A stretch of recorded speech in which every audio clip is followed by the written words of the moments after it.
Sahabat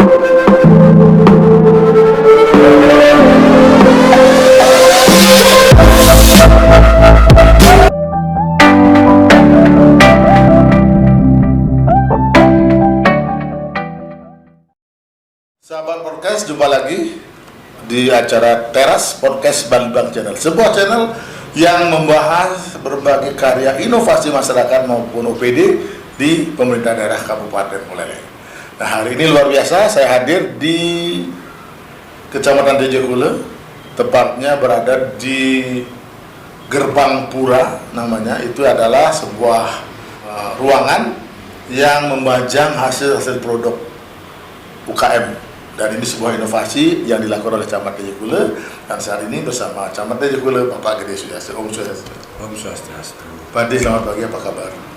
Astungkare sehat. Sehat Pak ya? Walaupun hujan-hujan terus masih tetap sehat. Tetap sehat, harus terus sehat dan fit. Ini kan sekarang ini inovasi menjadi sebuah program strategis Pak, dari pusat sampai ke daerah. Bahkan 44 tonggak peradaban penanda Bali era baru kan salah satunya juga di inovasi dan hak kekayaan intelektual. Nah, inovasi ini menjadi program strategis karena apa? Untuk memecahkan berbagai masalah tantangan yang ada di daerah dalam pelaksanaan pembangunan.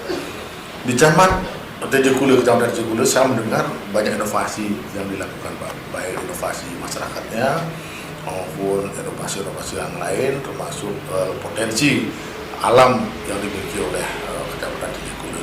Kemudian itu digabung atau ditampilkan dalam sebuah ruangan yang disebut dengan Gerbang Pura, Pak. Kira-kira ini idenya gimana muncul pertama, Pak?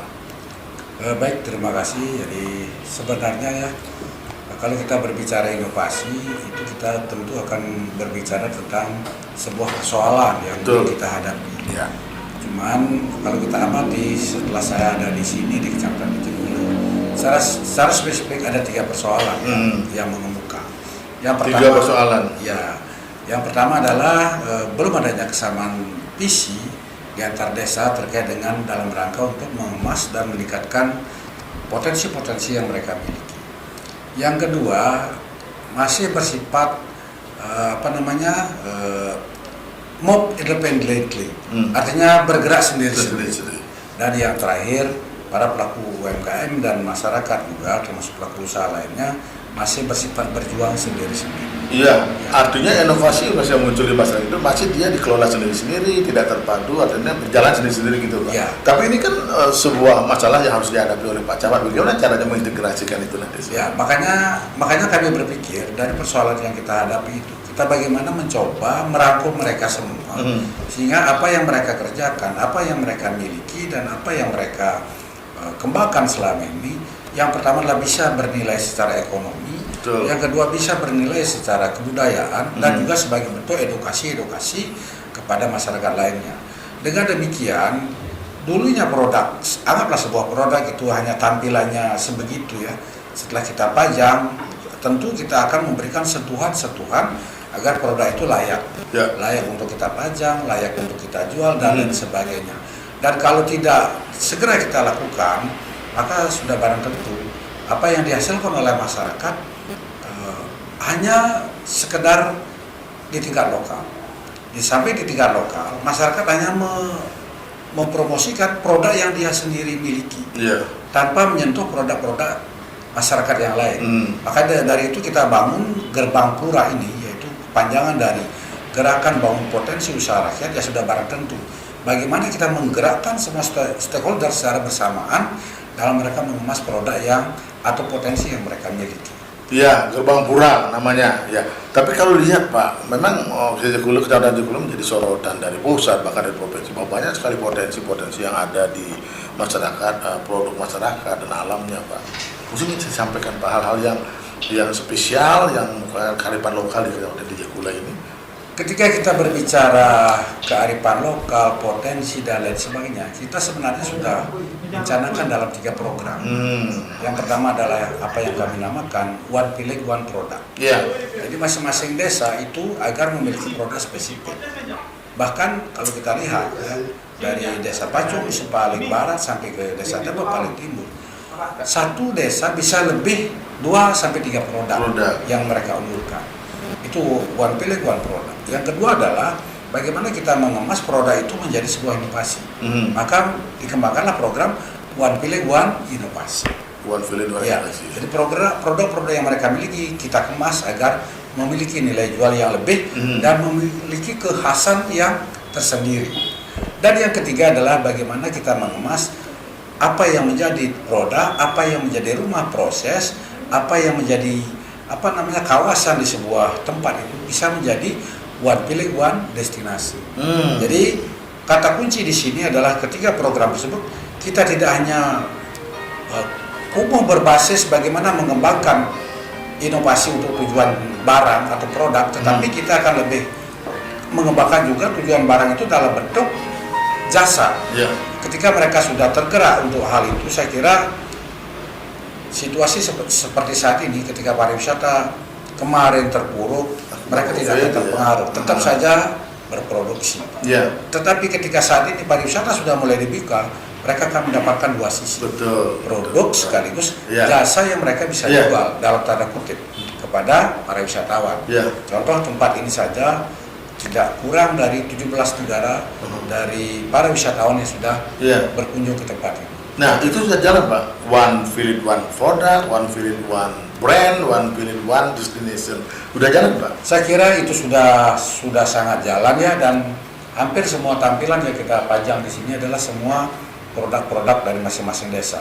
Contoh misalkan kalau kita di desa yang sebelah barat, Pacung, itu ya, yang kita tampilkan di sini adalah tenun surya indigo. Inovasi yang ada di sana adalah bagaimana hasil pewarnaan dari tenun itu menggunakan bahan alam. Kemudian kalau kita lanjut ke desa Sembiran, di sana juga sudah ada tenun Bobali juga.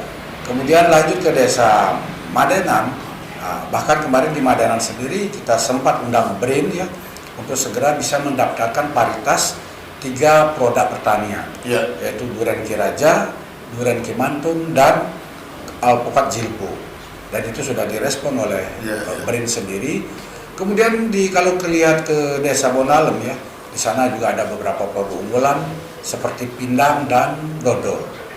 Kemudian di Tejepula apalagi, saya kira ada garam piramid lah, bokor, kirang, anyaman dan lain sebagainya.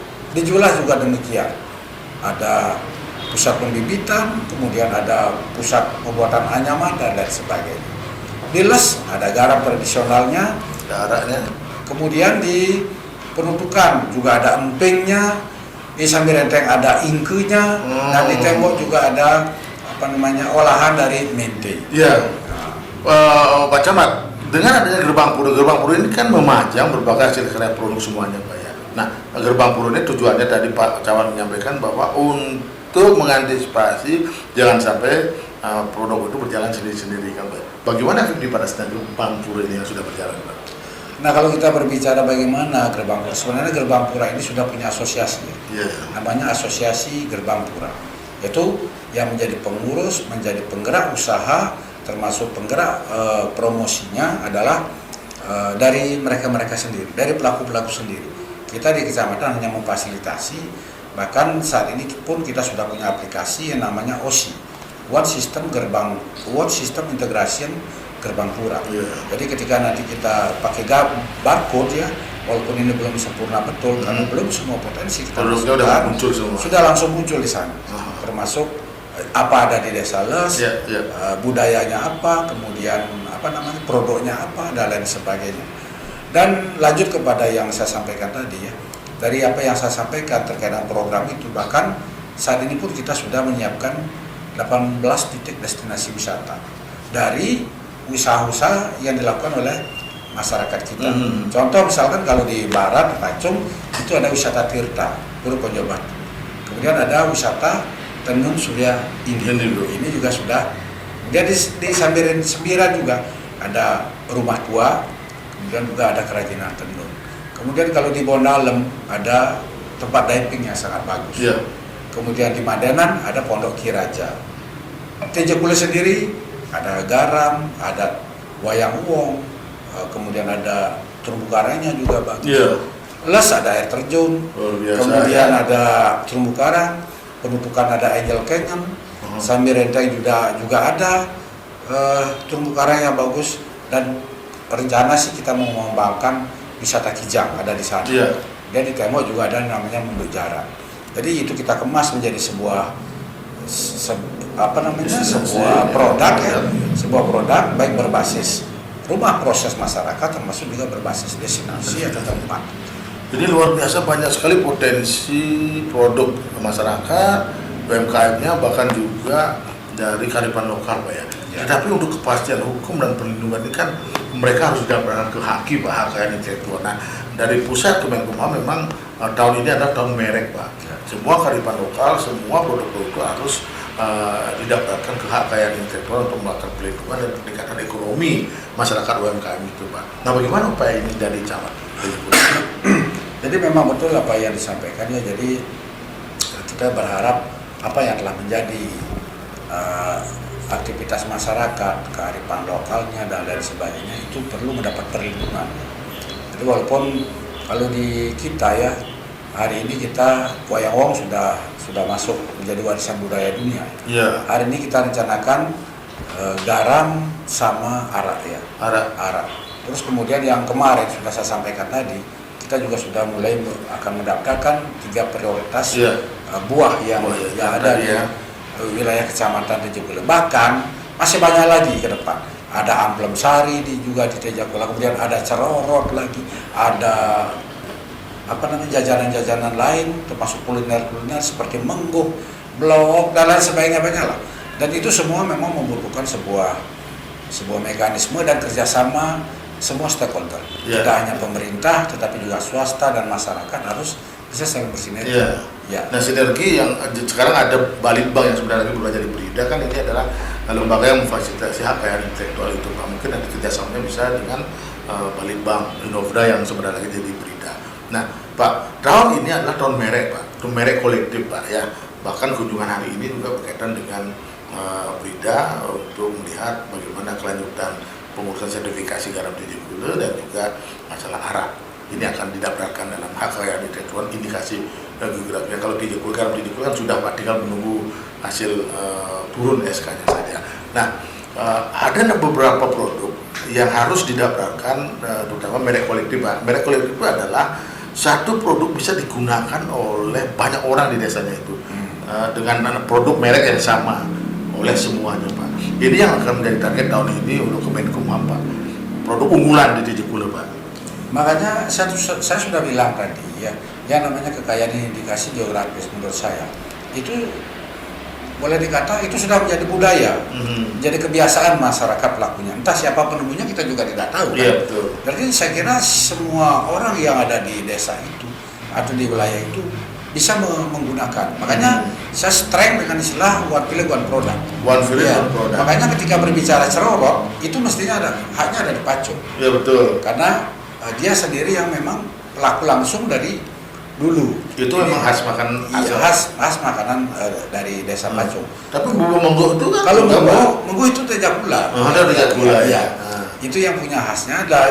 Lain lagi kalau blok itu ada lagi di Les. Kemudian remu mungkin ya, jajanan remu itu ada di Penumpukan. Gula itu ada di Samirenteng kalau wilayah kita ya. Kalau ada di wilayah kita. Sebenarnya sih potensi kita banyak seperti itu, dan kita sudah sering melaporkan, padahal cuman mungkin tindak lanjutnya baru sekarang kan.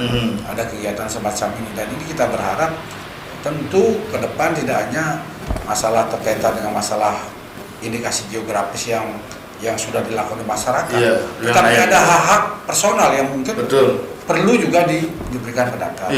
Contoh kayak hari ini ya, kita punya komunitas juga sudah bisa bikin patung dari sampah. Patung dari sampah. Ya, sampah plastik, sampah apa tuh? Kayak dari sampah plastik, sampah kertas. Kemudian sudah ada wajah plastik juga dari plastik semua. Juga dari komunitas kita juga sudah ikut bergabung. Bahkan kemarin penenunan dengan sistem pewarnaan alami juga sudah. Itulah yang perlu nanti kita gali lagi, dan tentu kehadiran Bari nanti di Kabupaten Buleleng ya, Brida di Kabupaten Buleleng ini lebih intens lagi untuk membuka ruang, sekaligus lebih banyak melakukan observasi ke wilayah kami sehingga bisa dikenal lebih banyak. Apa sih yang perlu kita lakukan? Apa sih yang perlu kita garap? Karena secara teknis maupun secara leading sektor ada di sana kan. Betul. Kami di pemerintah kecamatan yang sebagian fasilitasi. Ya, Pak Camat luar biasa inovasi dan produk-produk yang ada di ini mudah-mudahan sesuai dengan sejalan dengan program Kemenkumham, Perida Bali bahkan Perida Buleleng bagaimana mengangkat potensi lokal Kecamatan Jatiulah ini ke permukaan bahkan mendapat perlindungan hak kekayaan intelektualnya. Terima kasih Pak Camat luar biasa. Sahabat Prokes, itulah tadi bincang-bincang saya dengan Bapak Camat Jatiulah, Bapak Gede Suyase. Beliau sangat energi, banyak inovasi yang dihasilkan di Kecamatan Jatiulah ini, mulai berkembang terus. Terima kasih, sampai jumpa di podcast yang lainnya.